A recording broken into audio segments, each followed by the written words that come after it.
So I want to very quickly run down the things we've done on a national, regional, local, and organizational level, and then open it up for conversation. On the national level, as you've heard reference, we now have invited the private sector to serve 3-month rotations in our National Response Coordination Center, in our Ops Center, whenever exercised and activated, and at other times working with my team. So it's with great pride and excitement today that I can introduce to you, to my left, Katie Dempsey from Target and her boss, Mike Surio, who allowed her to be and approved her to be our first rotation in that process. So you will come to know Katie's name. She's a few weeks out from her first day as we process the paperwork, but was kind enough to come today and get to meet you all, and we'll have true transparency, and you will have a member of the private sector on the other side of the wall. And so we're glad that she's here, and thank Target for being the first to step up to the plate. And we look forward to the next one to step up to the plate. So some of the feedback I get on that, because I learn every day what I do wrong, is we put a tight suspense because we just want to drive folks to action. We knew that that would be tough. Now that we have our first candidate in place, we're welcoming rotations for starting in January, starting in April, starting in July, and so forth. So if you want to plan out and work with us to have one of your staff be one of those rotations, come see us and let's get it started. We look forward to it.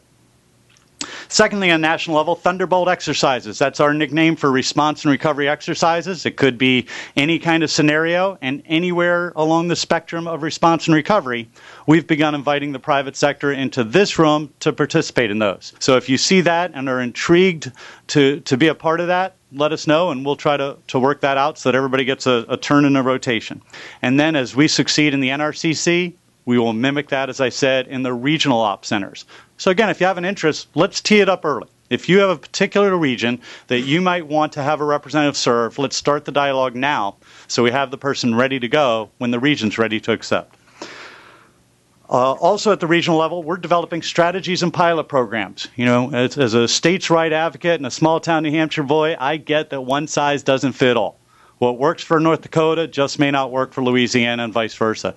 So we're going through the trouble to develop different strategies and different pilot programs across the regions. So as you have ideas to inform that and make that process better, we welcome it. Local level. We entered the field of public-private partnerships, I like to say, with humility and tenacity. Humility, because what do we know, right? So many people have been doing it for so much longer, we wanted to learn from people who did it better. Tenacity, because we believe strongly that we have an obligation on the public side of that relationship to hold our weight. So it's frustrating to me, and I hope a little frustrating to you, that less than 10 states have a very formal program, who have a liaison like me who represents the states. An equal number or less in our major cities. I look forward to the day where all 54 states and territories and all major cities have a private sector liaison, so when the next disaster comes, and it happens to be in Arkansas, you know exactly who to call. Sally Smith at this email and this phone number, and we can get things worked out. And to make that happen, we've put all of that on a website campaign on our website where we're collecting the best models. I'm looking around the room, and we have some of your best models on our website. So if we're missing great models of how to do a public-private partnership, go there, ping us, and share so the have-nots can learn from the haves.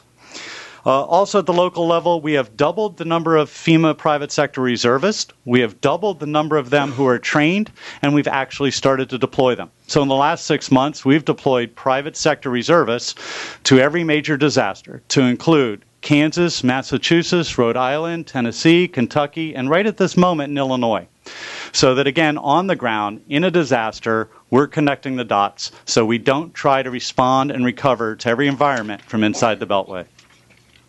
And lastly, at the organizational level, as of Friday afternoon, we've completely redesigned our website, and we've taken every feedback I've received in the last 6 months, and we have answered the call to every single one of them. Everything that I've ever been asked to put on our website to make it one-stop shopping for the private sector is there. And if you go there today and it's not, it soon will be. You just have to tell us, and we'll make it better.